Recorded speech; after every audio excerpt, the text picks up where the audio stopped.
ഇന്നത്തെ ക്ലാസ്സിൽ നമ്മൾ ഡിസ്കസ് ചെയ്യുന്നത് ഇംപെർഫെക്ഷൻസ് ഇൻ സോളിഡ്സ്. ആദ്യമായി നമുക്ക് എന്താണ് ഇംപെർഫെക്ഷൻസ് എന്ന പദത്തിൻ്റെ അർത്ഥം എന്നത് മനസ്സിലാക്കാം. ഇംപെർഫെക്ഷൻ എന്ന് പറഞ്ഞാൽ പെർഫെക്ഷൻ ഇല്ലായ്മ അഥവാ വൈകല്യം. അപ്പം നമ്മൾ ഇന്ന് ഡിസ്കസ് ചെയ്യുന്നത് സോളിഡ്സിന്റെ വൈകല്യങ്ങളെ കുറിച്ചാണ്. അതായത് സോളിഡ്സിനെ കുറിച്ച്, പ്രത്യേകിച്ചിട്ട് ക്രിസ്റ്റലൈൻ സോളിഡ്സിനെ കുറിച്ച് നമുക്കറിയാം. അതിലെ എല്ലാ പാർട്ടിക്കിൾസും വളരെ കൃത്യമായി അറേഞ്ച് ചെയ്തിരിക്കുന്നു എന്നാണ് നമ്മൾ മനസ്സിലാക്കിയിട്ടുള്ളത്. എന്നാൽ അത്തരത്തിലുള്ള അറേഞ്ച്മെന്റിലും ചില വൈകല്യങ്ങൾ ഉണ്ടായിരിക്കാം. അത്തരം വൈകല്യങ്ങളെയാണ്, അത്തരം കുഴപ്പങ്ങളെയാണ് നമ്മൾ ഇംപെർഫെക്ഷൻസ് എന്ന് പറയുന്നത്. ഈ ഒരു പാഠഭാഗം നമ്മുടെ പരീക്ഷയെ സംബന്ധിച്ച് വളരെ പ്രധാനപ്പെട്ടതാണ്. അത് വളരെ ലളിതമാണ്, നിങ്ങൾക്ക് പെട്ടെന്ന് അത് മനസ്സിലാവും. നല്ല എളുപ്പത്തിൽ മനസ്സിലാകുന്ന ഒരു ഭാഗമാണ് ഇംപെർഫെക്ഷൻസ് ഇൻ സോളിഡ്സ്. അപ്പൊ നമുക്ക് ഇവിടെയുള്ള റൈറ്റപ്പ് ഒന്ന് വായിച്ചു നോക്കാം. In crystalline solids the complete orderedness of constituent particles is seen only at low temperature. At normal temperature, there arise some irregularities in the orderly arrangement of particles. These irregularities are termed as imperfections or crystal defects. The crystal defects are broadly classified into two: point defects and line defects.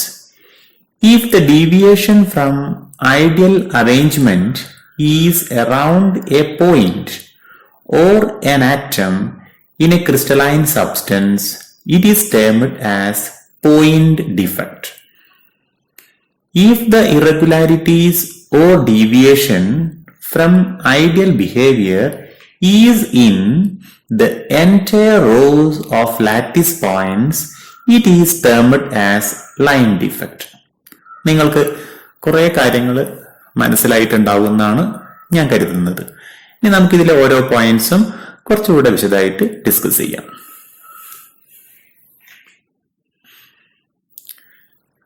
In crystalline solids, the complete orderness of constituent particles is seen only at low temperature.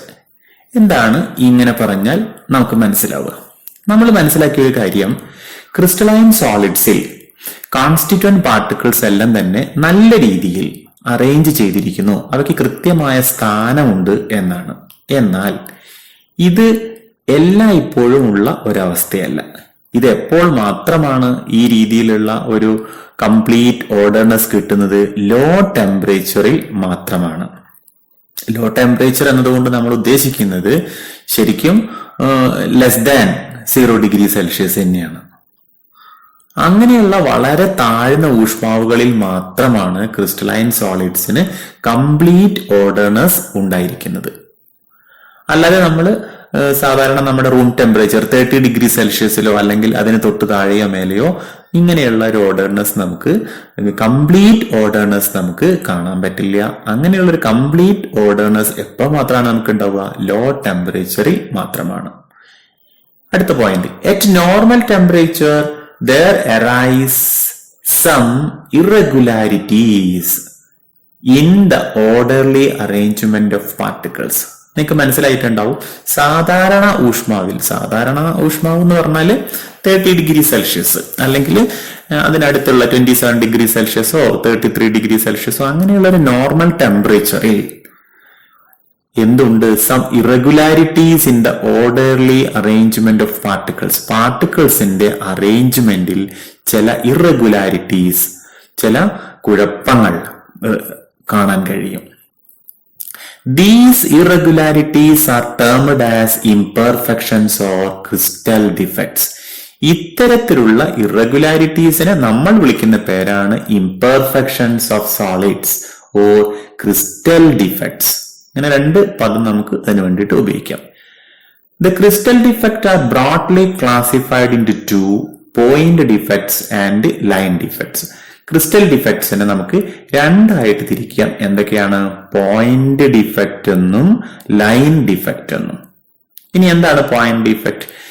If the deviation from ideal arrangement is around a point or an atom in a crystalline substance, it is termed as point defect. അതായത് നമ്മുടെ ക്രിസ്റ്റലാറ്റിസിൽ, ഒരു ക്രിസ്റ്റലിന്റെ ക്രിസ്റ്റലാറ്റിസിൽ ഒരു പോയിന്റിന് ചുറ്റും, ഒരു point എന്ന് പറഞ്ഞാൽ ഒരുപക്ഷെ ഒരു ആറ്റം ആവാം, ഒരു മോളിക്യൂൾ ആവാം, അയോൺ ആവാം, നമ്മളത് മനസ്സിലാക്കിയതാണ്. അങ്ങനെ ഒരു ആറ്റത്തിനോ ഒരു അയോണിനോ ഒരു മോളിക്യൂളിനോ ചുറ്റും മാത്രം ഒരു ഇറഗുലാരിറ്റി ഉണ്ടാവുകയാണെങ്കിൽ അതിനെയാണ് നമ്മൾ പോയിന്റ് ഡിഫക്റ്റ് എന്ന് പറയുന്നത്. അപ്പൊ അതിന് നമുക്കൊരു ചിത്രമുണ്ട്, അതൊന്ന് കണ്ടാൽ നിങ്ങൾക്ക് കുറെ കൂടെ വ്യക്തത വരും. ഇതൊരു ക്രിസ്റ്റലാറ്റിസ് ആണ്. ഈ ബ്ലൂ കളറിലുള്ള ഇതാണ് നമ്മുടെ യഥാർത്ഥ കോൺസ്റ്റിറ്റ്യൂവന്റ് പാർട്ടിക്കിൾസ്. അങ്ങനെയുള്ള ഈ പാർട്ടിക്കിൾസിനിടയിലേക്ക് ഒരു വയലറ്റ് കളറുള്ള പാർട്ടിക്കിൾ വന്നിരിക്കുന്നു. ഇതൊരു പോയിന്റ് ആണ്, ഇതൊരു ലാറ്റിസ് പോയിന്റ് ആണ്. ഒരു ആറ്റം ആകാം, അയോൺ ആവാം, മോളിക്യൂൾ ആവാം. ഇത് ശരിക്കും ഇവിടെ വരേണ്ടതല്ല. ഇത് ഇവിടെ ഒരു ഇറഗുലാരിറ്റി ക്രിയേറ്റ് ചെയ്യുന്നുണ്ട്.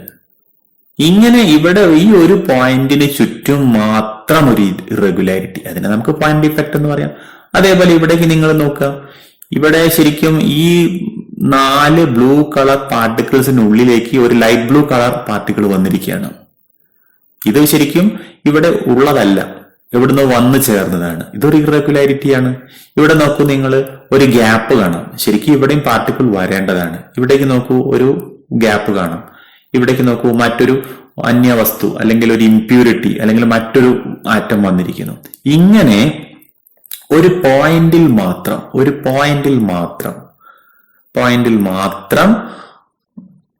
ഇറഗുലാരിറ്റി വന്നാൽ അതിനെ നമ്മൾ വിളിക്കുന്ന പേരാണെന്ത്? Point defect. If the deviation from ideal arrangement is around a point or an atom in a crystalline substance is termed as point defect. ഇനി അടുത്തതാണ്, if the irregularities or deviation from ideal behavior is in the entire rows of lattice point, it is termed as line defect. അതായത് ഇവിടെ point ഡിഫക്റ്റിൽ ഒരു ആറ്റത്തിന് ചുറ്റും അല്ലെങ്കിൽ ഒരു പോയിന്റിന് ചുറ്റുമാണ് irregularity ഉണ്ടാവുന്നത്. എന്നാൽ ഒരു റോ മുഴുവനും, ക്രിസ്റ്റലാറ്റിസിന്റെ ഒരു റോ മുഴുവനും ഇറഗുലാരിറ്റി ഉണ്ടെങ്കിൽ അത്തരം ഡിഫക്റ്റിനെ വിളിക്കുന്ന പേരാണ് ലൈൻ ഡിഫക്റ്റ്. ഞാൻ ആദ്യം കാണിച്ച ഫിഗർ വെച്ചിട്ട് അത് ഒന്നുകൂടെ എക്സ്പ്ലെയിൻ ചെയ്യാം. ഇപ്പൊ ഇവിടെ നിങ്ങൾ നോക്കിയാൽ നിങ്ങൾക്ക് കാണാം, ഈ പാർട്ടിക്കിൾസ് നമ്മൾ കരുതുന്നത് പോലെ അത്ര ക്ലിയർ ആയിട്ടല്ല അറേഞ്ച് ചെയ്തിരിക്കുന്നത്. ഒരു വളരെ സ്ട്രെയിറ്റ് ആയിട്ട് അവയെ അറേഞ്ച് ചെയ്യുന്നതിന് പകരം ഇങ്ങനെ ഒരു ഡിസോർഡർ ആയിട്ടാണ് അറേഞ്ച് ചെയ്തിരിക്കുന്നത്. അപ്പൊ ഇങ്ങനെ ഒരു റോയിൽ മുഴുവൻ പാർട്ടിക്കിൾസിന്റെ അറേഞ്ച്മെന്റിൽ നമുക്ക് ഒരു ഇറഗുലാരിറ്റി കാണാൻ പറ്റുകയാണെങ്കിൽ, ഇപ്പൊ നമുക്കിത് ഉദാഹരണമായിട്ട് എടുത്താൽ ഇവിടെ വലിയൊരു കുഴപ്പമില്ലാത്തൊരു റോ ആണ്. അപ്പൊ ഇവിടെ മുഴുവനും ഒരു ഇറഗുലാരിറ്റി ഉണ്ടാവുകയാണെങ്കിൽ അതിനെ നമുക്ക് എന്ത് വിളിക്കാം? ലൈൻ ഡിഫക്റ്റ് എന്ന് വിളിക്കാം. അപ്പൊ ലൈൻ ഡിഫക്റ്റ് എന്ന് പറഞ്ഞാൽ പോയിന്റ് ഡിഫക്റ്റിൽ നിന്ന് വ്യത്യസ്തമായി ഒരു റോ മുഴുവനും നിങ്ങൾക്ക് ഡിഫക്റ്റ് കാണാൻ പറ്റും. ഒരു പോയിന്റിൽ മാത്രമല്ല, ഒരു റോ മുഴുവനും നമുക്ക് ഡിഫക്റ്റ് കാണുന്നതിനെയാണ് നമ്മൾ ലൈൻ ഡിഫക്റ്റ് എന്ന് പറയുന്നത്. നമുക്ക് കാര്യമായി ഡിസ്കസ് ചെയ്യാനുള്ളത് പോയിന്റ് ഡിഫക്റ്റ് ആണ്. ഇനി ഇതിൽ നിന്നും പരീക്ഷയ്ക്ക് എന്തെല്ലാമാണ് നമുക്ക് പ്രതീക്ഷിക്കാവുന്നതാണ്? ഏറ്റവും പ്രധാനപ്പെട്ട ചോദ്യം ഇത് തന്നെയാണ്. What you mean by imperfections or crystal defects? അതിന് നിങ്ങൾക്ക് എഴുതാവുന്ന ആൻസർ ഇവിടെയുണ്ട്. These the irregularities in the crystal lattice is known as imperfections or crystal defects. പിന്നെ what are the types of crystal defects? You can write as point defect and line defect. Another question is, what define point defect? The answer is given here. And next one is, what you mean by line defect? Answer is here. അപ്പൊ ഇവിടെ നിന്ന് point defect എന്താണെന്നുള്ള ചോദ്യം ഉണ്ടാവാം, line defect എന്താണെന്ന് ചോദ്യം ഉണ്ടാവാം, എന്തൊക്കെയാണ് ക്രിസ്റ്റൽ ഡിഫക്ട്സ് എന്ന് ചോദിക്കാം, എന്താണ് ക്രിസ്റ്റൽ ഡിഫക്റ്റ് എന്ന് ചോദിക്കാം. ഇങ്ങനെ 4 ചോദ്യങ്ങൾക്കാണ് ഇവിടെ പ്രസക്തി ഉള്ളത്. എല്ലാം തന്നെ 2 മാർക്ക് ക്വസ്റ്റ്യൻസ് ആയിരിക്കാം. ഇതിപ്പം define imperfections in solids or define crystal defect എന്നെല്ലാം ചോദിച്ചാൽ ഇത് എഴുതി വെച്ചാൽ മതി, ഈ ഒരു കാര്യങ്ങൾ എഴുതിയാൽ മതി. പിന്നെ ഒരു 1 മാർക്ക് ക്വസ്റ്റിനുള്ള ഒരു സ്കോപ്പ് ഇവിടെ ഉണ്ട്. എന്താണ് ക്രിസ്റ്റൽ ഡിഫക്ട്സിന്റെ വിവിധ ഇനങ്ങൾ, പോയിന്റ് ഡിഫക്ട് എന്നും ലൈൻ ഡിഫക്ട് എന്നും എഴുതാം. പിന്നെ ഇവിടെ ഇങ്ങനെ ചോദിക്കാം, differentiate between point defect and line defect. അപ്പൊ ഇത് രണ്ടും എഴുതി വെക്കണം, അതിന് 2 മാർക്ക് നിങ്ങൾക്ക് പ്രതീക്ഷിക്കാം. അപ്പൊ ഈ കാണിച്ചിരിക്കുന്ന ഒരു സ്ലൈഡ് നമുക്ക് പരീക്ഷയ്ക്ക് നല്ല പ്രാധാന്യമുള്ളതാണ്. നോട്ടിൽ ഇതെല്ലാം നൽകിയിട്ടുണ്ട്, നിങ്ങൾ നന്നായിട്ട് വായിച്ചു പഠിക്കുക. ഇനി നമ്മൾ ഇതിന്റെ ഡീറ്റെയിലിംഗിലേക്ക് പോവുകയാണ്. ഞാൻ മുൻപ് സൂചിപ്പിച്ചതുപോലെ പരീക്ഷയ്ക്ക് ഒരുപാട് മാർക്കുകൾ നിങ്ങൾക്ക് നേടിത്തരാൻ സാധ്യതയുള്ള ഒരു മേഖലയാണ്. എളുപ്പം മനസ്സിലാവുകയും ചെയ്യും, വലിയ ബുദ്ധിമുട്ടില്ലാതെ നമുക്ക് മാർക്ക് സ്കോർ ചെയ്യാവുന്നതാണ്. ഓക്കെ, ഇനി നമ്മൾ ഡിസ്കസ് ചെയ്യാൻ പോകുന്ന പോയിന്റ് ഡിഫക്റ്റ് ഒന്ന് വായിച്ചു നോക്കൂ. Point defect. Point defects can be classified into 3 types: stoichiometric defects, non-stoichiometric defects and impurity defects. എന്താണ് ഇവിടെ പറഞ്ഞിരിക്കുന്നത്? പോയിന്റ് ഡിഫക്ട്സിനെ നമുക്ക് 3 ആയിട്ട് തിരിക്കാം. എന്തൊക്കെയാണ്? ഒന്നാമത്തത് സ്റ്റോഷിയോമെട്രിക് ഡിഫക്ട്, രണ്ടാമത്തത് നോൺ സ്റ്റോഷിയോമെട്രിക് ഡിഫക്ട്, മൂന്നാമത്തത് ഇംപ്യൂരിറ്റി ഡിഫക്ട്. ഇന്ന് നമ്മുടെ ക്ലാസ്സിൽ ഡിസ്കസ് ചെയ്യാൻ ഉദ്ദേശിക്കുന്നത് ഈ 3 ഡിഫക്ട്സുമാണ്. അതോടുകൂടി നമുക്ക് ഇന്നത്തെ ക്ലാസ് അവസാനിപ്പിക്കാം. ഒരല്പൊരു ലെങ്തി സെഷനാണ്, പക്ഷെ വളരെ എളുപ്പമുള്ളതാണ്. അതുകൊണ്ടാണ് ഞാനിത് ഒന്നിച്ച് ഡിസ്കസ് ചെയ്യാൻ ഉദ്ദേശിക്കുന്നത്. നിങ്ങൾക്കൊരു എന്താ പറയാ, കുറച്ചും കൂടി നിങ്ങൾക്ക് മനസ്സിലാക്കാനും സൗകര്യം ഉണ്ടാവും. അപ്പൊ ആദ്യമായിട്ട് സ്റ്റോഷിയോമെട്രിക് ഡിഫക്ട് നമുക്ക് വായിക്കാം. Stoichiometric defects. These are point defects which do not disturb the stoichiometry of the solids. അതായത് ഇതൊരു പോയിന്റ് ഡിഫക്റ്റ് ആണ്. സ്റ്റോഷിയോമെട്രിക് ഡിഫക്റ്റ് എന്ന് പറഞ്ഞാൽ ഒരു പോയിന്റ് ഡിഫക്റ്റ് ആണ്. അതിന്റെ പ്രത്യേകത എന്താണ്? That do not disturb the stoichiometry of the solid. സോളിഡിന്റെ സ്റ്റോഷിയോമെട്രിയെ കാര്യമായി ബാധിക്കാത്ത പോയിന്റ് ഡിഫക്ട്സിനെയാണ് നമ്മൾ സ്റ്റോഷിയോമെട്രിക് ഡിഫക്ട്സ് എന്ന് പറയുന്നത്. അതായത് ഇതൊരു പോയിന്റ് ഡിഫക്റ്റ് ആണ്. ആ പോയിന്റ് ഡിഫക്റ്റ് മൂലം നമ്മുടെ സോളിഡിന്റെ സ്റ്റോഷിയോമെട്രി മാറുന്നില്ല. അപ്പൊ നിങ്ങൾക്ക് സംശയം ഉണ്ടാവും, എന്താണ് സ്റ്റോഷിയോമെട്രി? സ്റ്റോഷിയോമെട്രി എന്താണെന്ന് നമ്മൾ ഫസ്റ്റ് ഇയർ പഠിച്ചതാണ്. എന്നാലും ഞാൻ ഒന്ന് ഓർമ്മിപ്പിക്കാം. ഒരു മോളിക്യൂളിലെ ആറ്റങ്ങൾ തമ്മിലുള്ള റേഷ്യോവിനെ നമ്മൾ വിളിക്കുന്ന പേരാണ് സ്റ്റോഷിയോമെട്രി. അപ്പൊ നമുക്ക് ഏറ്റവും പരിചയമുള്ള ഒരു മോളിക്യൂളാണ് H2O, വാട്ടർ മോളിക്യൂൾ. അതിൽ ഏതൊക്കെയാണ് ആറ്റങ്ങൾ ഉള്ളത് ആ മോളിക്യൂളില്? ഹൈഡ്രജനും ഓക്സിജനും. എന്താണ് അവ തമ്മിലുള്ള റേഷ്യോ? H2O. അപ്പൊ എന്താണ്? 2:1. 2 ഹൈഡ്രജന് 1 ഓക്സിജൻ. ഇനി നമുക്ക് മറ്റൊരു മോളിക്യൂൾ എടുക്കാം, H2SO4. നിങ്ങൾക്ക് നല്ല പരിചയമുള്ള ഒരു ആസിഡാണ് സൾഫ്യൂരിക് ആസിഡ്. അതിൽ ആരെല്ലാമാണ് ആറ്റങ്ങൾ? Hydrogen, sulphur, oxygen. H2SO4. അപ്പൊ അതിൽ ഹൈഡ്രജന്റെ എണ്ണം 2, സൾഫറിൻ്റെത് 1, ഓക്സിജന്റേത് 4. അപ്പൊ റേഷ്യോ എന്താണ്? 2:1:4. സോഡിയം ക്ലോറൈഡ് NaCl എന്താണ് റേഷ്യോ? 1:1. ഇങ്ങനെ മോളിക്യൂളിലെ ആറ്റങ്ങൾ തമ്മിലുള്ള അനുപാത സംഖ്യയെ അല്ലെങ്കിൽ അനുപാതത്തെ നമ്മൾ വിളിക്കുന്ന പേരാണ് സ്റ്റോഷിയോമെട്രി. ആ അനുപാതത്തെ, ആ റേഷ്യോവിനെ മാറ്റാത്ത, അതിൽ യാതൊരു തിരുത്തും ഉണ്ടാക്കാത്ത പോയിന്റ് ഡിഫക്റ്റിനെ നമ്മൾ വിളിക്കുന്ന പേരാണ് stoichiometric defects. They are also called intrinsic or thermodynamic defects.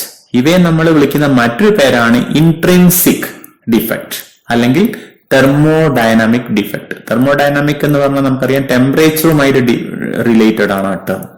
അവിടെ എഴുതിയിട്ടുണ്ട്, because these defects can also develop when A substance is heated. അതായത് ഈ സ്റ്റോഷിയോമെട്രിക് ഡിഫക്ട് നമുക്ക് എങ്ങനെ ഉണ്ടാക്കിയെടുക്കാം? നമുക്ക് ആവശ്യമുണ്ടെങ്കിൽ എങ്ങനെ ഉണ്ടാക്കിയെടുക്കാം? ചൂടാക്കിയാൽ മതി. അപ്പൊ ചൂടാക്കിയാൽ ക്രിസ്റ്റലൈൻ സബ്സ്റ്റൻസസിൽ രൂപപ്പെടുന്ന ഒരു ഡിഫക്റ്റ് ആണ് എന്ത്? Stoichiometric defect. അങ്ങനെ ഉണ്ടാക്കാം. ഇനി these are 2 types vacancy defects and interstitial defects. Vacancy defects and interstitial defects. അപ്പൊ രണ്ടിനം സ്റ്റോഷിയോമെട്രിക് ഡിഫക്ട്സ് ആണുള്ളത്. അതിൽ ഒന്നാമത്തെ വിളിക്കുന്ന പേരാണ് വാക്കൻസി ഡിഫക്റ്റ്, രണ്ടാമത്തെ വിളിക്കുന്ന പേരാണ് ഇന്റർസ്റ്റീഷ്യൽ ഡിഫക്ട്സ്. അപ്പൊ ഇതെന്താണെന്ന് നമുക്ക് നോക്കാം. ആദ്യമായി വാക്കൻസി ഡിഫക്റ്റ്. സിമ്പിൾ ആണ്. Vacancy defect: when some of the lattice sites are vacant, the crystal is said to have a vacancy defect.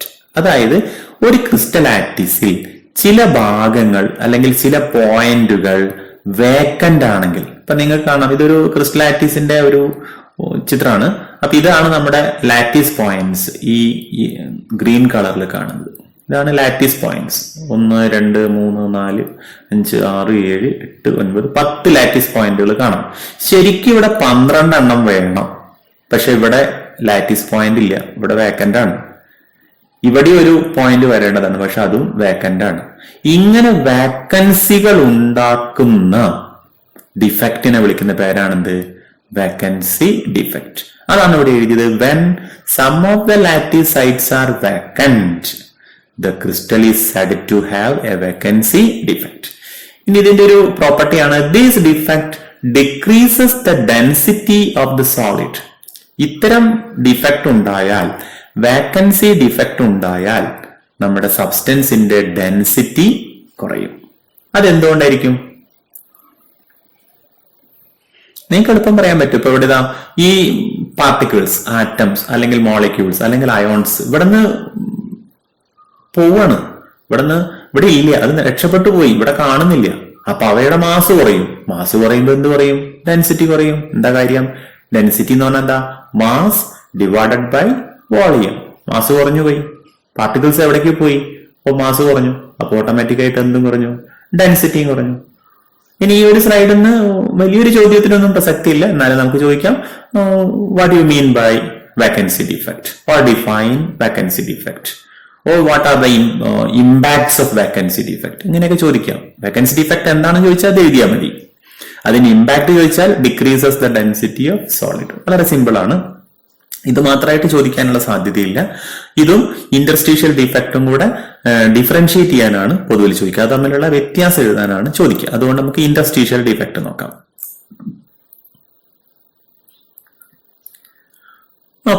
Interstitial defect: when some constituent particles occupy an interstitial site, the crystal is said to have interstitial defect.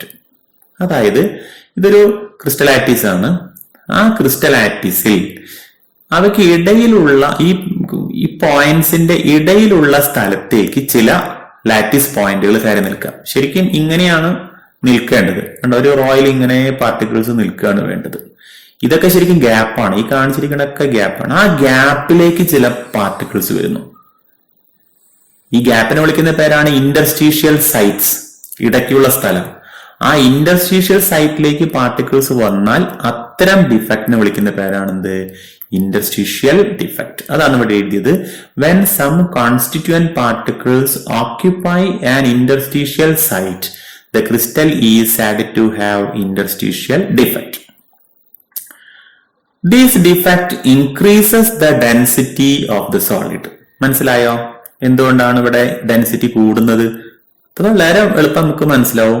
ഇവിടേക്ക് particles വന്നു, ഇതൊരു ഇവിടെ ശരിക്കും ഇല്ലാത്തതാണ്, അത് ഇങ്ങോട്ട് കൂടുതലായിട്ട് വന്നു ചേർന്നതാണ്. അപ്പൊ അത് വരുന്ന സമയത്ത് മാസ് കൂടും. ഇതും കൂടെ വന്നാൽ കൂടുതൽ മാസാവും. മാസ് കൂടുമ്പോൾ ഡെൻസിറ്റി കൂടും. Okay. The vacancy and interstitial type of defects are shown by non-ionic solids. അപ്പൊ ഇത്തരം ഡിഫക്ട്സ് പൊതുവിൽ കാണപ്പെടുന്നത് നോൺ അയോണിക് സോളിഡ്സിലാണ്. Ionic solids show two types of stoichiometric defects. They are Schottky defect and Frenkel defect. ഈ vacancy defectഉം interstitial defectഉം ionic solids കാണിക്കുകയാണെങ്കിൽ അതിനെ വിളിക്കുന്ന പേരാണ് Schottky defect എന്നും ഫ്രങ്കൽ ഡിഫക്റ്റ് എന്നും. നിങ്ങൾ ഒരിക്കലും മറന്നു പോകാൻ പാടില്ലാത്ത രണ്ട് പദങ്ങളാണ് ഷോട്ട്കി ഡിഫക്റ്റും ഫ്രങ്കൽ ഡിഫക്റ്റും. അപ്പൊ എന്താണ് ഇപ്പൊ ഇതിൽ പറഞ്ഞ ചെറിയൊരു ആശയക്കുഴപ്പം ഉണ്ടാവാം. നോൺ അയോണിക് സോളിഡ്സിലുള്ള സ്റ്റോഷിയോമെട്രിക് ഡിഫക്ട്സിന് നമുക്ക് വേക്കൻസി ഡിഫക്റ്റ് എന്നും ഇന്റർസ്റ്റീഷ്യൽ ഡിഫക്റ്റ് എന്നും വിളിക്കാം. അത് അയോണിക് സോളിഡ്സിലേക്കാണെങ്കിൽ ആ പേരുകൾ നമ്മൾ വേക്കൻസി ഡിഫക്റ്റ് എന്നോ ഇന്റർസ്റ്റീഷ്യൽ ഡിഫക്റ്റ് എന്നോ അല്ല നമ്മൾ അവയെ വിളിക്കുന്നത്. ആ സമയത്ത് നമ്മൾ ഉപയോഗിക്കുന്ന ഒരു പദമാണ് എന്ത്? ഷോട്ട്കി ഡിഫക്റ്റും ഫ്രങ്കൽ ഡിഫക്റ്റും. അപ്പൊ എല്ലാവർക്കും മനസ്സിലായല്ലോ. അപ്പൊ എന്തൊക്കെയാണ് സ്റ്റോഷിയോമെട്രിക് ഡിഫക്റ്റ് എന്ന് പറഞ്ഞാൽ എന്താണ്? നമ്മുടെ ക്രിസ്റ്റലിന്റെ സ്റ്റോഷിയോമെട്രിയെ അൾട്ടർ ചെയ്യാത്ത, ഡിസ്റ്റർബ് ചെയ്യാത്ത ഡിഫക്റ്റിനെയാണ് നമ്മൾ സ്റ്റോഷിയോമെട്രിക് ഡിഫക്റ്റ് എന്ന് വിളിക്കുന്നത്. അവയെ നമുക്ക് പൊതുവിൽ വേക്കൻസി ഡിഫക്റ്റ് എന്നും ഇന്റർസ്റ്റീഷ്യൽ ഡിഫക്റ്റ് എന്നും വിളിക്കാം. വേക്കൻസി ഡിഫക്റ്റ് എന്ന് പറഞ്ഞാൽ ക്രിസ്റ്റൽ ലാറ്റിസിൽ ലാറ്റിസ് പോയിന്റുകളുടെ വേക്കൻസി അല്ലെങ്കിൽ അവയുടെ ഒഴിവ് ഉണ്ടാക്കുന്ന ഇനമാണ്. അത് എപ്പോഴും ക്രിസ്റ്റലിന്റെ ഡെൻസിറ്റി കുറയ്ക്കും. ഇന്റർസ്റ്റീഷ്യൽ ഡിഫക്റ്റ് എന്ന് പറഞ്ഞാൽ ക്രിസ്റ്റൽ ലാറ്റിസിൽ ലാറ്റിസ് പോയിന്റുകൾക്ക് ഇടയിലുള്ള സ്ഥലത്തേക്ക് ലാറ്റിസ് പോയിന്റുകൾ വന്നു നിറയുന്ന ഇനം ഡിഫക്റ്റ് ആണ് ഇന്റർസ്റ്റീഷ്യൽ ഡിഫക്റ്റ്. അതെപ്പോഴും സബ്സ്റ്റൻസിന്റെ ക്രിസ്റ്റലിന്റെ ഡെൻസിറ്റി വർദ്ധിപ്പിക്കും. ഈ വേക്കൻസി ഡിഫക്റ്റ് എന്നും ഇന്റർസ്റ്റീഷ്യൽ ഡിഫക്റ്റ് എന്നും നമ്മൾ പൊതുവിൽ കണക്കാക്കുന്നത് നോൺ അയോണിക് ക്രിസ്റ്റൽസിലാണ്. അയോണിക് ക്രിസ്റ്റൽസിൽ വേക്കൻസി ഡിഫക്റ്റ്, ഇന്റർസ്റ്റീഷ്യൽ ഡിഫക്റ്റ് തുടങ്ങിയ സ്റ്റോഷിയോമെട്രിക് ഡിഫക്റ്റ് വന്നാൽ അവയെ നമ്മൾ ഷോട്ട്കി ഡിഫക്റ്റ് എന്നും ഫ്രങ്കൽ ഡിഫക്റ്റ് എന്നുമാണ് വിളിക്കുന്നത്. ഏറ്റവും ചുരുക്കത്തിൽ പറയാവുന്നത് നോൺ അയോണിക് സോളിഡ്സിലെ സ്റ്റോഷിയോമെട്രിക് ഡിഫക്റ്റിനെ വേക്കൻസി ഡിഫക്റ്റ് എന്നും ഇന്റർസ്റ്റീഷ്യൽ ഡിഫക്റ്റ് എന്നും വിളിക്കും. അയോണിക് സോളിഡ്സിലെ സ്റ്റോഷിയോമെട്രിക് ഡിഫക്ട്സിനെ ഷോട്ട്കി ഡിഫക്റ്റ് എന്നും ഫ്രങ്കൽ ഡിഫക്റ്റ് എന്നും വിളിക്കും. ഇതൊക്കെ വളരെ പ്രധാനപ്പെട്ടതാണ്. ഇനി നമുക്ക് ഷോട്ട്കി ഡിഫക്റ്റ്, ഫ്രങ്കൽ ഡിഫക്റ്റ് ഇതെന്താണെന്ന് മനസ്സിലാക്കാം. ആദ്യമായി ഷോട്ട്കി ഡിഫക്റ്റ്.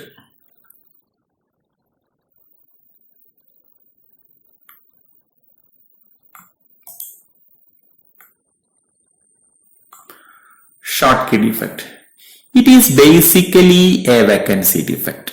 ഇത് യഥാർത്ഥത്തിൽ എന്തുതന്നെയാണ്? വേക്കൻസി ഡിഫക്റ്റ് തന്നെയാണ്.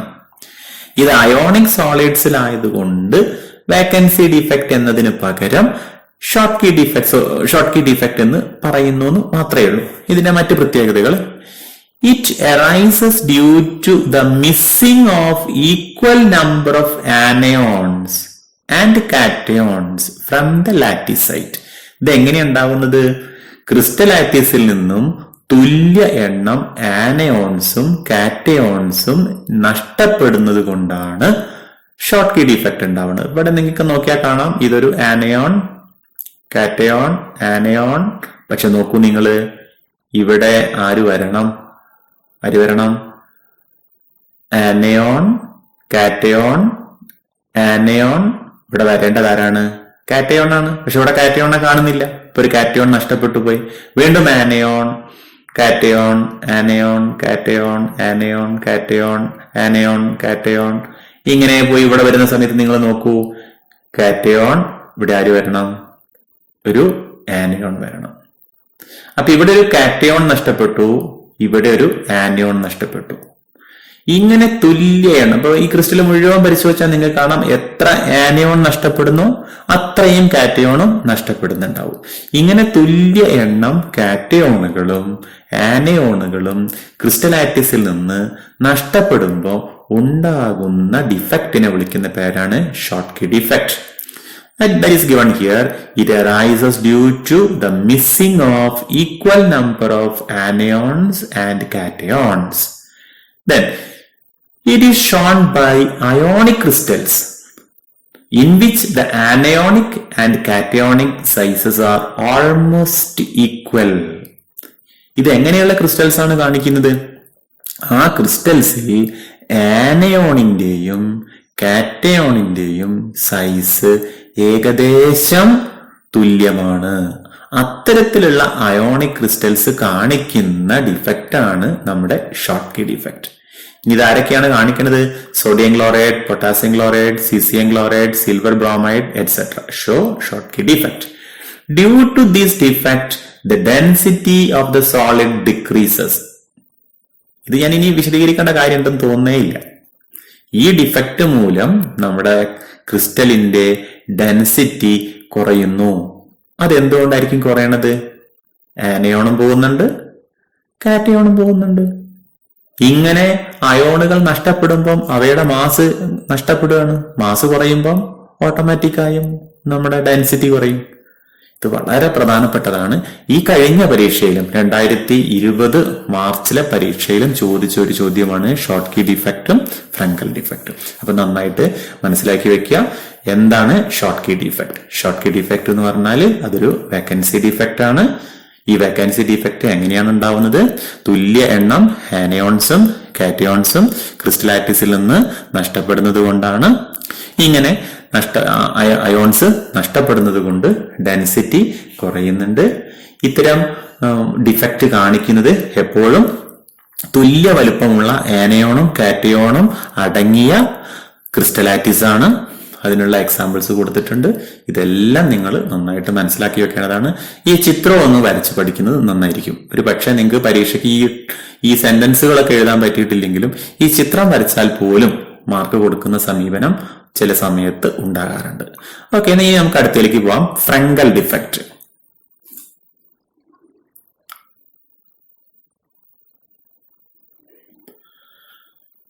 അപ്പൊ അതിന്റെ ഒരു ചിത്രമൊക്കെ ഇവിടെ കൊടുത്തിട്ടുണ്ട്. നമുക്ക് നോക്കാം. ഫ്രങ്കൽ defect, it is basically an interstitial defect. തൊട്ടു മുൻപ് നമ്മൾ കണ്ടു നമ്മുടെ ഷോർട്ട് കീ ഡിഫക്റ്റ് ശരിക്കും എന്താണ്? ഒരു വേക്കൻസി ഡിഫക്റ്റ് ആണ്. എന്നാൽ നമ്മുടെ ഫ്രങ്കൽ ഡിഫക്റ്റോ ഒരു ഇന്റർസ്റ്റീഷ്യൽ ഡിഫക്റ്റ് ആണ്. എന്താണ് interstitial defect? It arises due to the misplacing of an ion from the lattice site to the interstitial site. അപ്പൊ നിങ്ങൾക്ക് ഈ ചിത്രം നോക്കിയാൽ കാണാം. ഇത് കാറ്റയോൺ ആനയോൺ കാറ്റയോൺ ആനയോൺ ഇങ്ങനെ പോവാണ്. ഇങ്ങനെ പോയി അവിടെ നോക്കൂ നിങ്ങൾ. ഈ ഗ്യാപ്പിൽ ആര് വരുന്നു? ഒരു കാറ്റയോൺ വരുന്നു. ശരിക്കും ഇവിടെ ഒരു കാറ്റയോൺ വരാൻ പാടില്ല. ഒരു ഡിഫക്റ്റ് ആണ്, ഒരു ഇറഗുലാരിറ്റി ആണ്. ഇങ്ങനെ ഇന്റർസ്റ്റീഷ്യൽ സൈറ്റിൽ ഒരു കാറ്റയോൺ വന്ന് നിറയുന്ന ഇനം ഡിഫക്റ്റിനെ വിളിക്കുന്ന പേരാണ് Frenkel defect. It is also called dislocation defect. എന്താ ഡിസ്ലൊക്കേഷൻ എന്ന് പറഞ്ഞാല്? സ്ഥാനഭ്രംശം, സ്ഥാനം മാറുക. ശരിക്കും ഈ കാറ്റയോൺ ഇവിടെ അല്ല ഇരിക്കേണ്ടത്. കാറ്റയോൺ ഈ ലൈനിൽ ഇങ്ങനെ ഇരിക്കേണ്ട ആളാണ്. അയാൾ അതിന് പകരം ഈ ഇന്റർസ്റ്റീഷ്യൽ സൈറ്റിലേക്ക് വന്ന് നിൽക്കുകയാണ്. Dislocation. This type of defect is shown by ionic solids in which there is a large difference in the size of the ions. ആനയോണും കാറ്റയോണും തമ്മിൽ വലുപ്പത്തിൽ വലിയ വ്യത്യാസം ഉണ്ടാകുമ്പോൾ രൂപപ്പെടുന്ന ഒരു ഡിഫക്റ്റ് ആണ് എന്ത്? ഫ്രങ്കൽ ഡിഫക്റ്റ്. അത് എന്തുകൊണ്ടായിരിക്കും? ആനയോൺസ് വളരെ വലുതാണെങ്കിൽ ഓട്ടോമാറ്റിക്കായും ഇന്റർസ്റ്റീഷ്യൽ സൈറ്റുകൾ വലുതായിരിക്കും. അപ്പൊ അത്തരം സൈറ്റുകളിലേക്ക് കുഞ്ഞ് വലുപ്പമുള്ള കാറ്റയോൺസിന് കയറി നിൽക്കാൻ പറ്റും. ഇപ്പൊ ഇവിടെ തന്നെ നിങ്ങൾക്ക് നോക്കിയാൽ കാണാം, ആനയോൺസിനേക്കാൾ ചെറുതാണ് കാറ്റയോൺസ്. അപ്പൊ ഈ ആനയോൺസ് ഇങ്ങനെ കൂടി നിൽക്കുമ്പോൾ അതിനിടയിൽ വലിയ ഇന്റർസ്റ്റീഷ്യൽ സൈറ്റുകൾ ഉണ്ടാവും. ആ സൈറ്റിലേക്ക് ഈ കുഞ്ഞു വലുപ്പമുള്ള കാറ്റയോൺസിന് കയറി നിൽക്കാൻ പറ്റും. അപ്പൊ അതിന് എക്സാമ്പിൾസ് ആണ് zinc sulphide, silver chloride, silver bromide, silver hydrate എന്നിവ. This defect does not change the density of the solid. ഇത് നന്നായിട്ട് മനസ്സിലാക്കേണ്ടതാണ്. ഇത് ഒരിക്കലും ഡെൻസിറ്റി മാറ്റുന്നില്ല. എന്തുകൊണ്ടാണ് ഡെൻസിറ്റി മാറ്റാത്തത്? ഇവിടെ പുതിയതായിട്ട് വന്നതല്ല കാറ്റയോൺ, ഡിസ്ലൊക്കേഷൻ ആണ്. ഇവിടെ ഇരിക്കേണ്ട കാറ്റയോൺ ഇങ്ങോട്ട് മാറിയെന്നേ ഉള്ളൂ. ഇതാണ് ഇയാളുടെ സ്ഥാനം. ഞാൻ കാണിക്കുന്നതാണ് ഈ കാറ്റയോണിന്റെ സ്ഥാനം. ആ സ്ഥാനത്തിരിക്കേണ്ട കാറ്റയോൺ ഇവിടേക്ക് മാറിയെന്നേ ഉള്ളൂ. പുതുതായിട്ട് ആരും വന്നിട്ടില്ല, ഇതിൽ നിന്ന് ആരും പോയിട്ടുമില്ല. അപ്പൊ ഇവിടെ മാസിന് വ്യത്യാസമില്ല, അതുകൊണ്ട് ഡെൻസിറ്റിക്കും വ്യത്യാസമില്ല. Not change the density of the solid. അപ്പൊ ഫ്രങ്കൽ ഡിഫക്റ്റ് നിങ്ങൾക്ക് നന്നായിട്ട് മനസ്സിലായി എന്ന് വിചാരിക്കുക. ഇത് രണ്ടും, ഷോർട്ട് കീ ഡിഫക്റ്റും ഫ്രങ്കൽ ഡിഫക്റ്റും പരീക്ഷയ്ക്ക് നല്ലതുപോലെ ആവർത്തിച്ചു വരുന്ന ഏരിയയാണ്. കുട്ടികൾ നന്നായിട്ട് എഴുതാറുണ്ട്. ഇനി ഇവിടെയുള്ള ഒരു ചെറിയൊരു പ്രശ്നം എന്താ വെച്ചാൽ പലപ്പോഴും ഞാൻ ഇത്തവണ പേപ്പർ നോക്കിയപ്പോഴും കണ്ടൊരു കാര്യമാണ്, കുട്ടികൾക്ക് അങ്ങോട്ട് ഇങ്ങോട്ട് മാറിപ്പോവും. ഫ്രങ്കൽ ഡിഫക്റ്റിന് പകരം ഷോർട്ട് കീ ഡിഫക്റ്റിന്റെ കാര്യങ്ങൾ എഴുതി വെക്കും, ഷോർട്ട് കീ ഡിഫക്റ്റിന്റെ കാര്യങ്ങൾക്ക് പകരം ഫ്രങ്കൽ ഡിഫക്റ്റ് എഴുതി വെക്കും, അങ്ങോട്ടും ഇങ്ങോട്ടും മാറിപ്പോവും. അപ്പൊ അതുകൊണ്ട് അതൊന്ന് നന്നായിട്ട് മനസ്സിലാക്കണം. അതിൽ ഓർത്ത് വെച്ചാൽ മതി, Schottky defect, vacancy defect, Frenkel defect, interstitial defect, അങ്ങനെ പഠിച്ചു വെച്ചാൽ വേക്കൻസി ഡിഫക്റ്റ് എന്താണെന്ന് പിന്നെ നിങ്ങൾക്ക് എല്ലാം അറിയാം, ഇന്റർസ്റ്റീഷ്യൽ ഡിഫക്റ്റ് എന്താണെന്ന് നിങ്ങൾക്ക് അറിയാം. അപ്പൊ അതുകൊണ്ട് പിന്നീട് അത് മാറാനുള്ള സാധ്യത വളരെ കുറവാണ്. അപ്പൊ നിങ്ങൾ പഠിച്ചു വെക്കുക, Schottky defect is actually a vacancy defect, whereas Frenkel defect is a interstitial defect. പിന്നെ അതിന്റെ പ്രോപ്പർട്ടീസ്, എക്സാമ്പിൾസ് ഒക്കെ പഠിച്ചു വെക്കാം. പിന്നെ ഇതിൽ ഈ സിൽവർ ബ്രോമൈഡിന്റെ കാര്യം നിങ്ങളൊന്ന് ഓർത്ത് വെച്ചോളൂ. സിൽവർ ബ്രോമൈഡ് ഫ്രങ്കൽ ഡിഫക്റ്റും കാണിക്കും, ഷോർട്ട് കീ ഡിഫക്റ്റും കാണിക്കും. കണ്ടോ, ഇവിടെയും സിൽവർ ബ്രോമൈഡ് ഉണ്ട്, ഷോർട്ട് കീ ഡിഫക്റ്റും കാണിക്കുന്നുണ്ട്, ഫ്രങ്കൽ ഡിഫക്റ്റും കാണിക്കുന്നുണ്ട്. കണ്ടോ, ഫ്രങ്കലിലും നിങ്ങൾക്ക് ഇതാണ് ഫ്രങ്കൽ ഡിഫക്റ്റ്, ഫ്രങ്കൽ ഡിഫക്റ്റിലും സിൽവർ ബ്രോമൈഡ് ഉണ്ട്, ഷോർട്ട് കീ ഡിഫക്റ്റിലും സിൽവർ ബ്രോമൈഡ് ഉണ്ട്. ഇതൊരു 1 മാർക്ക് ക്വസ്റ്റ്യൻ ആയിട്ട് പലപ്പോഴും ക്വസ്റ്റ്യൻ പേപ്പറിൽ കാണാറുണ്ട്. അതായത് ഏതെങ്കിലും ഒരു അയോണിക് സബ്സ്റ്റൻസ്, ഫ്രങ്കൽ ഡിഫക്റ്റും ഷോർട്ട് കീ ഡിഫക്റ്റും കാണിക്കുന്ന ഏതെങ്കിലും ഒരു അയോണിക് സബ്സ്റ്റൻസ് എഴുതാൻ പറയാറുണ്ട്. അതിന് നിങ്ങൾ എഴുതേണ്ട ഉത്തരം ഇതാണ്, സിൽവർ ബ്രോമൈഡ്. അപ്പൊ ഇത്രയുമാണ് നമ്മുടെ സ്റ്റോഷിയോമെട്രിക് ഡിഫക്ട്സ്. അപ്പൊ സ്റ്റോഷിയോമെട്രിക് ഡിഫക്റ്റിൽ നമ്മൾ പഠിച്ചത് vacancy defect, interstitial defect, Schottky defect, Frenkel defect. ഇപ്പൊ ഇത്രയും കാര്യങ്ങളാണ് നമ്മൾ ഇതുവരെയായിട്ട് ചർച്ച ചെയ്തത്. ഇനി നമുക്ക് നോൺ സ്റ്റോഷിയോമെട്രിക് ഡിഫക്ട്സ് നോക്കാം.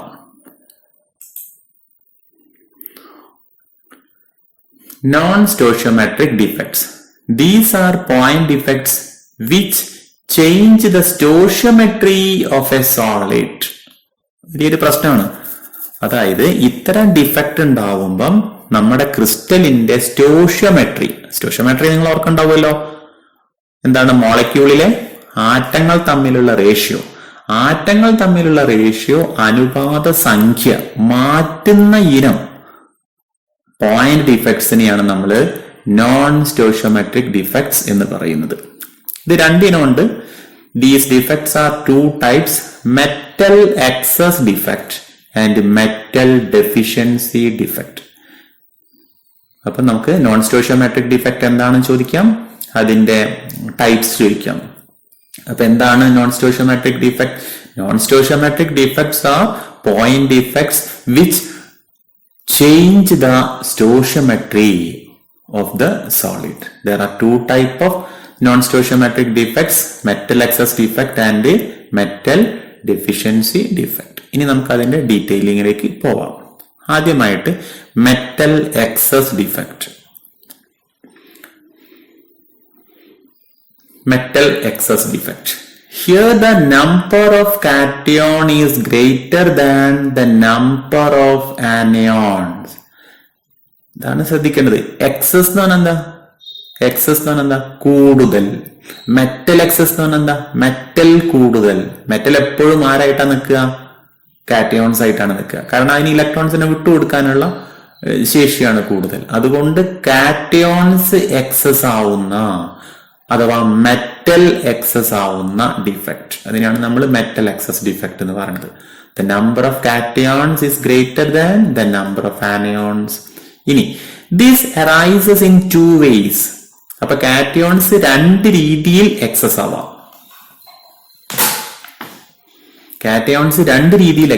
ഒന്നാമത്തെ എന്താണ്? Metal excess defect due to anionic vacancies.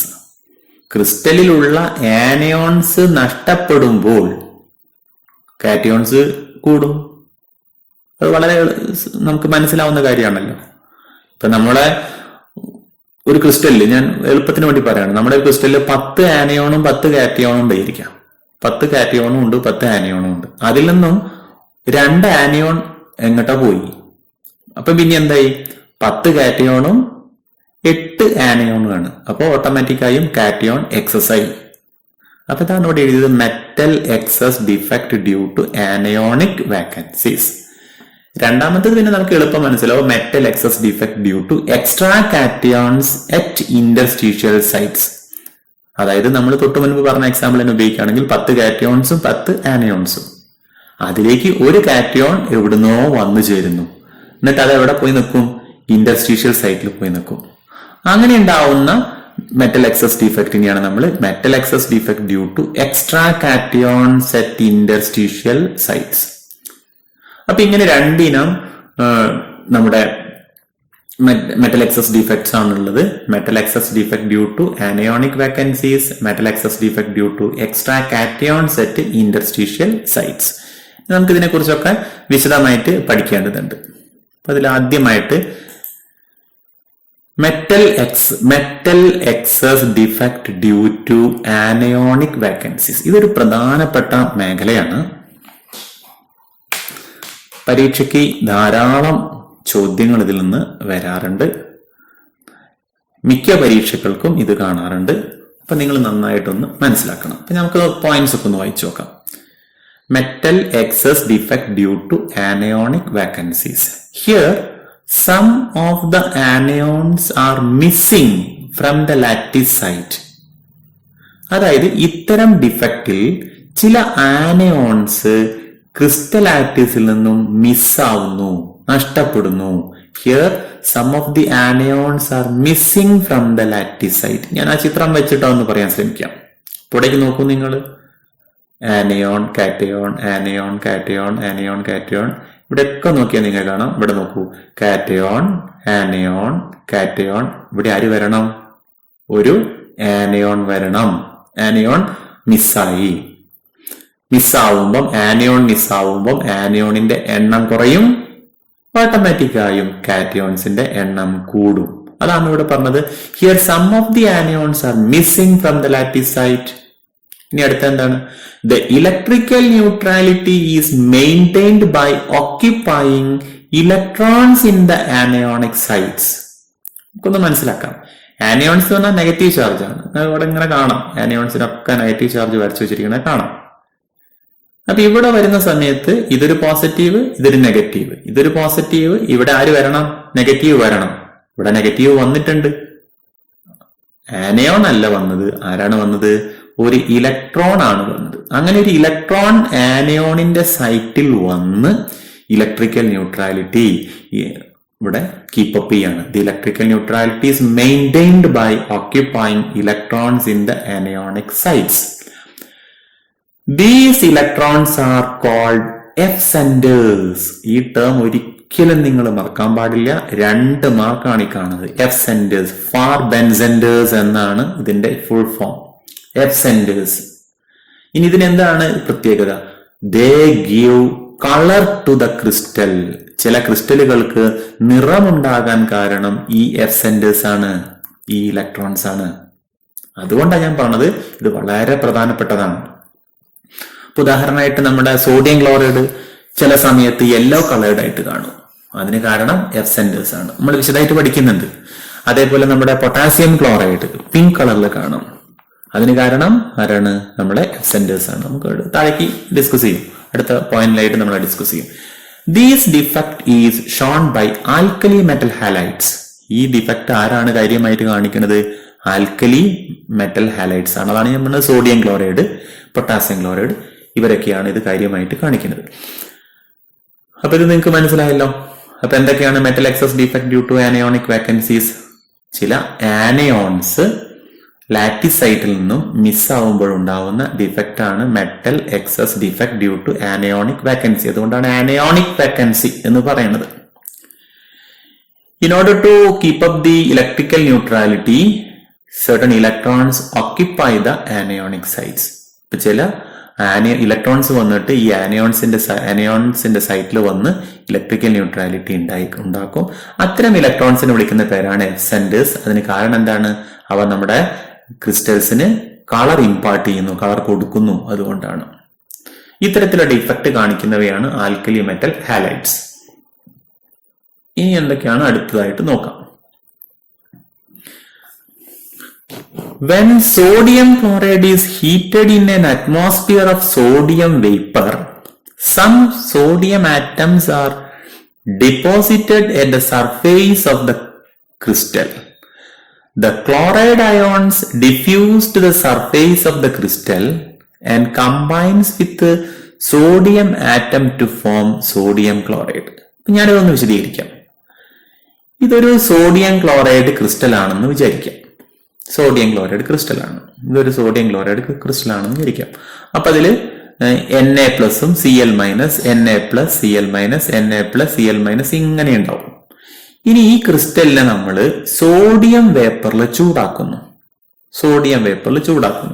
ആ സമയത്ത് ഇതിന്റെ മേലെ ചില സോഡിയം ആറ്റങ്ങൾ വന്ന് പറ്റിപ്പിടിക്കും. സോഡിയം വേപ്പർ ആയതുകൊണ്ട് അത് ആ വേപ്പർ കണ്ടൻസ് ചെയ്തിട്ട് ഇതിന്റെ മേലെ സോഡിയം വന്ന് പറ്റിപ്പിടിക്കും. ഈ സോഡിയത്തിന്റെ പ്രത്യേകത അത് പെട്ടെന്ന് ഇലക്ട്രോൺസിനെ വിട്ടുകൊടുക്കും. അങ്ങനെ അത് ആരായിട്ട് മാറും? സോഡിയം അയോൺ ആയിട്ട് മാറും. ഇവിടെ കാണിച്ചിട്ടില്ല, ഞാൻ ഇവിടെ കാണിക്കാം. സോഡിയം അയോൺസ് ആയിട്ട് മാറും. ഇതിന്റെ മേലേക്ക് നമ്മൾ സോഡിയം വേപ്പർ വെച്ച് ചൂടാക്കുമ്പോൾ സോഡിയം ആറ്റങ്ങൾ വന്ന് ഇതിന്റെ മേലെ ഇങ്ങനെ പറ്റിപ്പിടിക്കും. ഈ ക്രിസ്റ്റലിന്റെ മേലെ ഇങ്ങനെ പറ്റിപ്പിടിക്കും. അവ ഉടനടി തന്നെ ഇലക്ട്രോൺസിനെ വിട്ടുകൊടുത്ത് ആരായിട്ട് മാറും? സോഡിയം അയോൺസ് ആയിട്ട് മാറും. ആ സന്ദർഭത്തിൽ ഇതിനുള്ളിലിരിക്കുന്ന ക്ലോറൈഡ് അയോൺസ്, സോഡിയത്തിന്റെ പോസിറ്റീവ് ചാർജാണ്, ക്ലോറൈഡിന് നെഗറ്റീവ് ചാർജാണ്. അപ്പൊ ഇവിടെ ഇരുന്ന ഒരു ക്ലോറൈഡ് മെല്ലെ പുറത്തേക്ക് പോകും. എന്നിട്ട് ആരുമായിട്ട് കമ്പൈൻ ചെയ്യും? സോഡിയം ആറ്റവുമായിട്ട് കമ്പൈൻ ചെയ്യും. എന്നിട്ട് ഇവിടെ സോഡിയം ക്ലോറൈഡ് രൂപപ്പെടും. ഇവിടെയൊക്കെ ഇതിന്റെ സർഫേസിൽ മുഴുവനും സോഡിയം ക്ലോറൈഡ് രൂപപ്പെടും.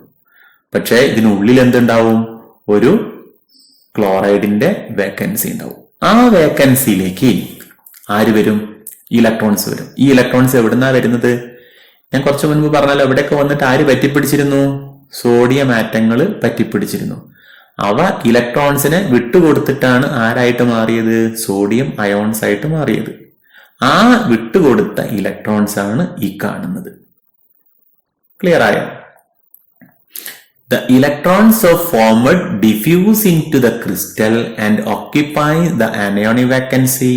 These electrons absorb light energy and get excited.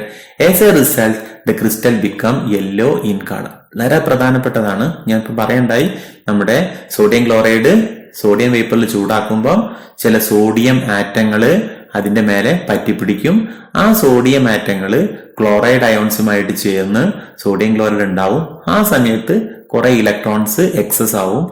ആ ഇലക്ട്രോൺസ് എന്ത് ചെയ്യും? ആനയോണിക് വാക്കൻസിയിലേക്ക് വരും. അവയെ വിളിക്കുന്ന പേരാണ് എഫ് സെന്റേഴ്സ്. അവ ലൈറ്റ് അബ്സോർബ് ചെയ്തിട്ട് കളർ നൽകും. നമ്മുടെ സോഡിയം ക്ലോറൈഡിന്റെ കാര്യത്തിൽ ഏതാണ് colour? Yellow. Similarly, excess of lithium makes lithium chloride crystals pink. Lithium chloride ആവുമ്പം അതിന് പിങ്ക് കളറാണ്. ഞാൻ തൊട്ടു മുൻപ് പൊട്ടാസ്യം ക്ലോറൈഡ് എന്ന് പറഞ്ഞ സംശയമുണ്ട്, നിങ്ങളൊന്ന് തിരുത്തി മനസ്സിലാക്കണം. ലിഥിയം ക്ലോറൈഡ് പിങ്ക് കളറും പൊട്ടാസ്യം ക്ലോറൈഡ് വയലറ്റ് കളറുമാണ് നൽകുക.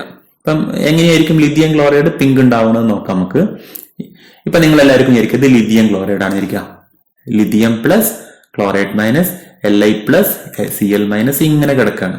അപ്പൊ ഈ ഒരു ക്രിസ്റ്റലിനെ നമ്മൾ ലിഥിയം വേപ്പറിൽ ചൂടാക്കുമ്പോൾ ചില ലിഥിയം ആറ്റങ്ങൾ ഇതിന്റെ മേലെ വന്ന് ഇങ്ങനെ പറ്റിപ്പിടിക്കും.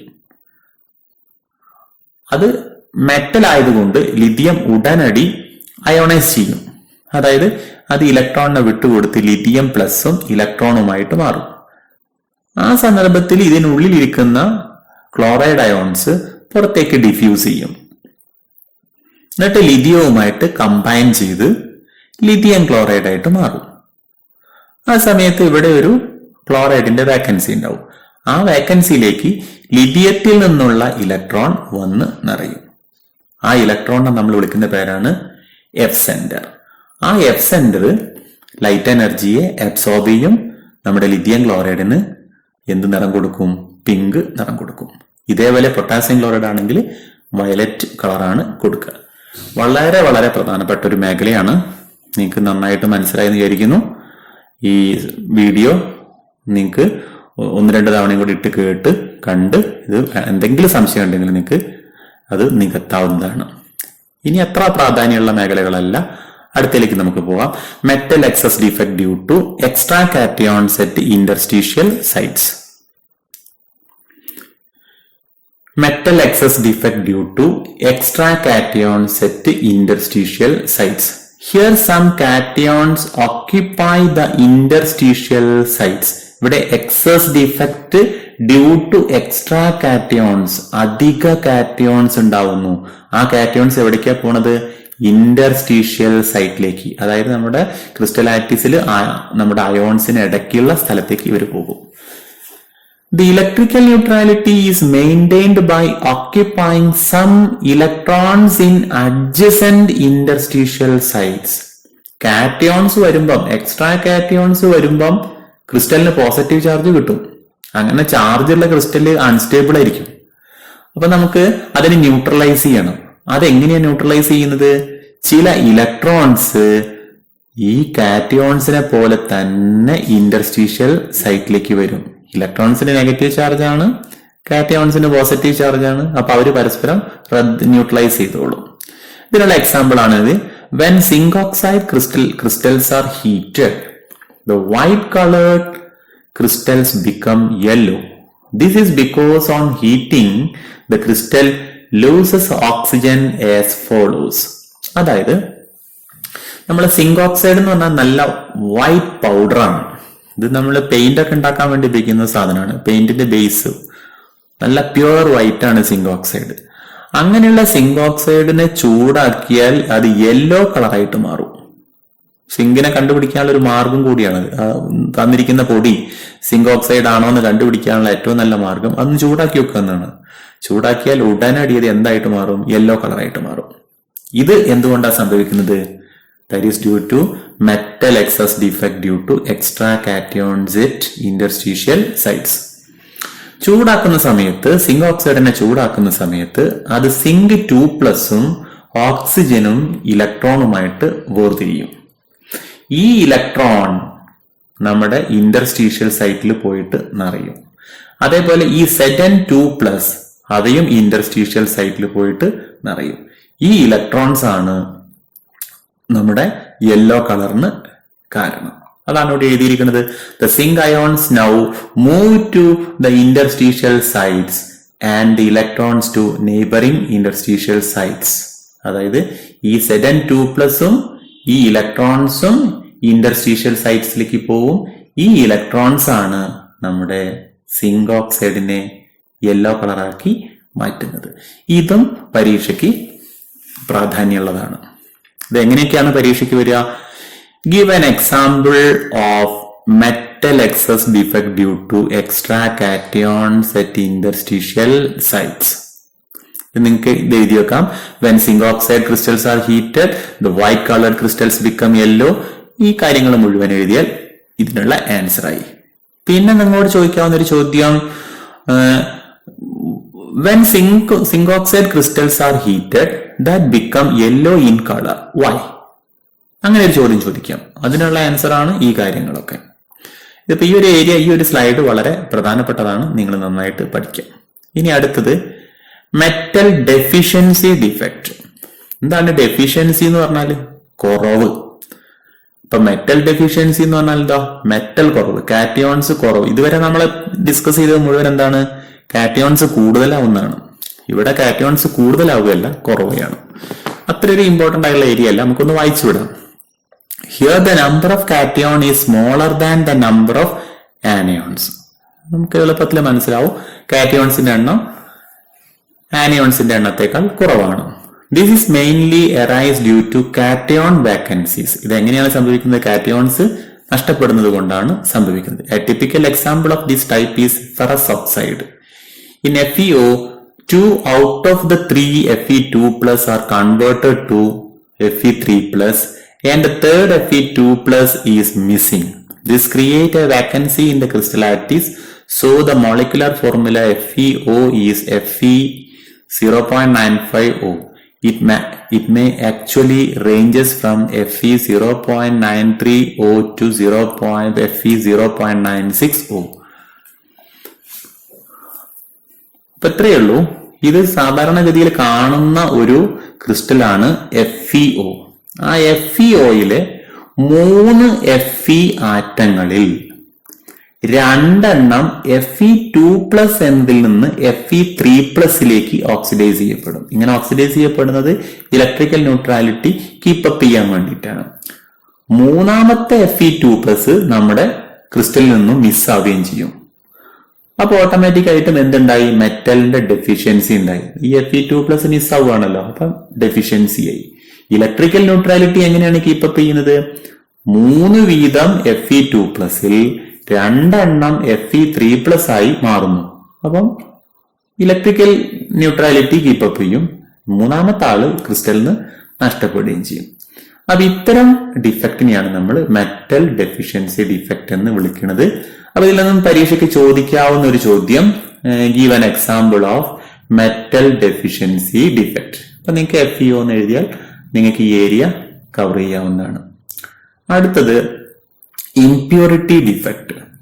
കൂടെ പറഞ്ഞാൽ അത്ര വലിയൊരു ഇമ്പോർട്ടന്റ് അല്ല, എന്നാലും നമുക്കൊന്ന് നോക്കാം. Impurity defect. ഇംപ്യൂരിറ്റി എന്ന് പറഞ്ഞാൽ എന്താ? അപദ്രവ്യം, മാലിന്യം, മറ്റു വസ്തുക്കൾ, അന്യവസ്തുക്കൾ, ഫോറിൻ മെറ്റീരിയൽ, അതാണ് impurity. It is the defect arising due to the presence of foreign particle in a crystal. ഒരു ക്രിസ്റ്റലിൽ അതിൻ്റെതല്ലാത്ത പാർട്ടിക്കിൾസ് കയറി വന്നാൽ അത്തരം ഡിഫക്റ്റിനെ വിളിക്കുന്ന പേരാണ് ഇംപ്യൂരിറ്റി ഡിഫക്റ്റ്. അപ്പൊ ഇവിടേക്ക് നോക്കിയാൽ നിങ്ങൾക്ക് കാണാം, ഇതൊരു സോഡിയം ക്ലോറൈഡ് ക്രിസ്റ്റലാണ്. Na+Cl-, Na+Cl-. അപ്പൊ ഇവിടേക്ക് എല്ലായിടത്തും Na+ഉം Cl- ആണ് വേണ്ടത്. പക്ഷേ നിങ്ങൾക്ക് ഇവിടെ കാണാം വേറൊരാള് വന്നിരിക്കുന്നു, സ്ട്രോൺഷ്യം 2+. ഇതൊരു ഇംപ്യൂരിറ്റിയാണ്. ഇങ്ങനെ ഇംപ്യൂരിറ്റി വരുന്ന ഇനം ഡിഫക്റ്റിനെയാണ് നമ്മൾ ഇംപ്യൂരിറ്റി ഡിഫക്റ്റ് എന്ന് പറയുന്നത്. For example, if molten NaCl containing a little amount of strontium chloride is crystallized, some of the sites of Na+ ions are occupied by strontium 2+. അതായത് നമ്മൾ ഉരുകിയ സോഡിയം ക്ലോറൈഡിനെ അല്പം സ്ട്രോൺഷ്യം ക്ലോറൈഡ് ചേർത്ത് ക്രിസ്റ്റലാക്കി മാറ്റിയാൽ ചില സോഡിയം അയോൺസിന്റെ സ്ഥാനങ്ങൾ ആരേറ്റെടുക്കും? സ്ട്രോൺഷ്യം 2+ ഏറ്റെടുക്കും. അതാണ് ഇവിടെ കൊടുത്തിട്ടുള്ളത്. ഇവിടെ ശരിക്കും സോഡിയാണ് വരേണ്ടത്, അതിന്റെ സ്ഥാനം ആരെ ഏറ്റെടുത്തു? സ്ട്രോൺഷ്യം ഏറ്റെടുത്തു. Okay. Each Sr2+ replaces 2 Na+ ions. അതെന്തുകൊണ്ടാന്ന് മനസ്സിലായോ? ഓരോ സ്ട്രോൺഷ്യം അയോണും 2 Na+കളെ റീപ്ലേസ് ചെയ്യും. അതെന്തുകൊണ്ടാ? അവിടെ ഓക്സിഡേഷൻ സ്റ്റേറ്റ് നോക്കിയാൽ കാണാം. സ്ട്രോൺഷ്യത്തിൻ്റെത് 2+ ആണ്, സോഡിയത്തിൻ്റെത് +1 ആണ്. അപ്പൊ ഒരു സ്ട്രോൺഷ്യം വന്നാൽ 2 2+ വരും. അപ്പം നമ്മുടെ ക്രിസ്റ്റലിൽ നിന്നും എത്ര ഇലക്ട്രോൺസ് പോണ്ടി വരും? 2 ഇലക്ട്രോൺസ്, 2 പോസിറ്റീവ് അയോണുകൾ പോകണം. ഇലക്ട്രോൺസ് അല്ല, 2 പോസിറ്റീവ് അയോണുകൾ പോകണം. എന്നാലേ ഇലക്ട്രിക്കൽ ന്യൂട്രാലിറ്റി കീപ്പപ്പ് ആവുള്ളൂ. ഇവിടെ ഒരു സ്ട്രോൺഷ്യം വരുമ്പോൾ തന്നെ 2+ ആണ്. ഒരു സോഡിയം പോയാലും 1+ ആവുള്ളൂ. അപ്പൊ എത്ര സോഡിയം പോകണം? 2 സോഡിയം പോകണം. അപ്പൊ ഇവിടെ കണ്ടില്ലേ നിങ്ങൾ, ഇവിടേക്ക് ഒരു സ്ട്രോൺഷ്യം വന്നപ്പോൾ ഇവിടെ നിന്ന് ഒരു സോഡിയം പോയി, ഇവിടെ നിന്നും ഒരു സോഡിയം പോയി. അതാണ് ഇവിടെ പറഞ്ഞത്. Each Sr2+ replaces 2 Na+ ions.